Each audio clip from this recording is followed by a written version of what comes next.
Good evening, neighbor. I'm glad you stopped by so late in the day.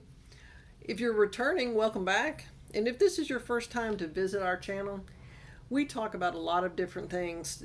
Today we're going to talk about prepping and getting started now. It is never too late to start prepping. There's always time to dash out, get things, and start that pantry or the prepper pantry. So let's get started. Prepping. So who's a prepper? In my opinion, we're all preppers. In the Cold War, people prepped. People got ready. They had gardens. In the Great Depression, they definitely prepped. They were ready and tried to be ready for anything that might come along. Examples of people that are preppers are situations that you might prep for. Every single day you get up and you prepare to go to work, go in the yard, go on the homestead, start doing your things in the house. So you're prepping, you're preparing to do whatever you're going to do. Making meals, you have to prepare meals. So that makes you a prepper. You're prepping for meals.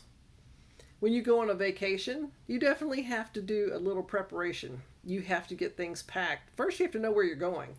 You have to check the vehicle, you have to make sure it has fuel, and then you have to make sure that everybody's in the vehicle when you leave and you start on your journey.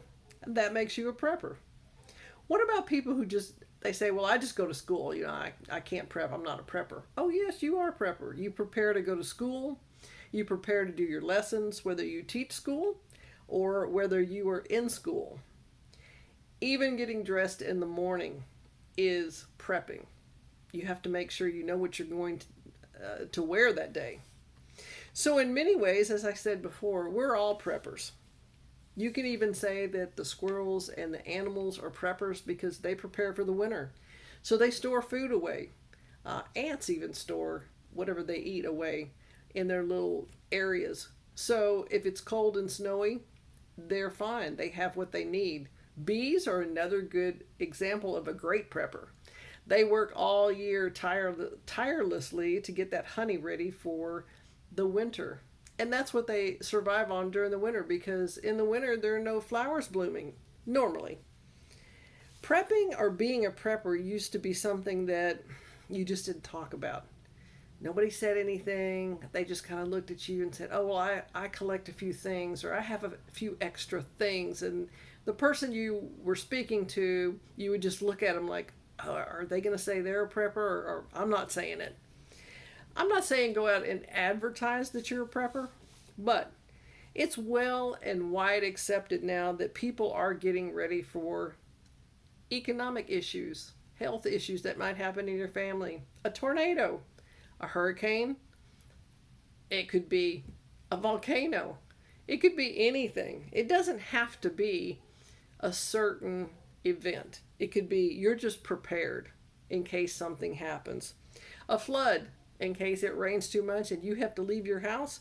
You might have to have a little bag, or you might want to have a little bag that you can just grab and get out of that house and save your friends and family.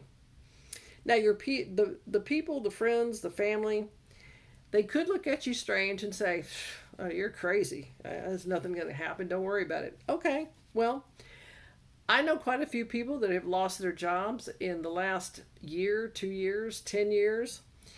They may have been prepared. They may not have been prepared. They started one thing at a time, and they started at the beginning. They didn't start with an entire house full of preps. Nobody advertises it.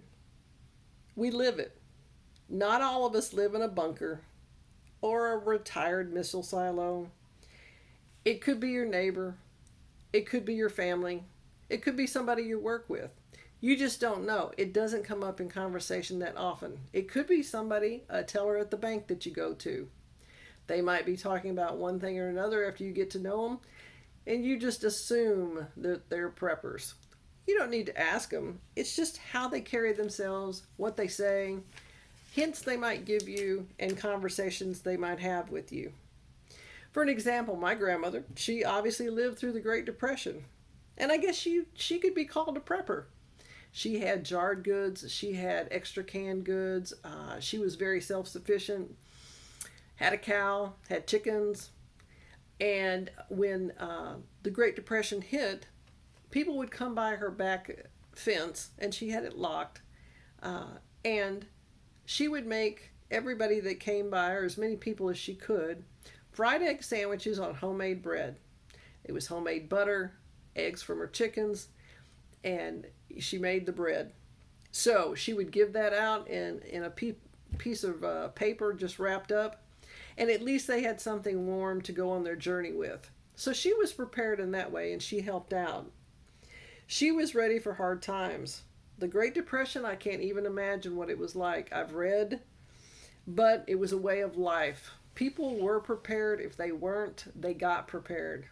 And they knew what to do, and they knew it was one step at a time. That's what they did. They took it one day at a time. That's all it was. I appreciate you stopping by. Be sure and subscribe to the channel. Give us a big thumbs up. And down in the comments, let us know and share with everyone in the community how you prepare, what you do, how you put things back, what you've had experiences in the past. And we hope to see you soon.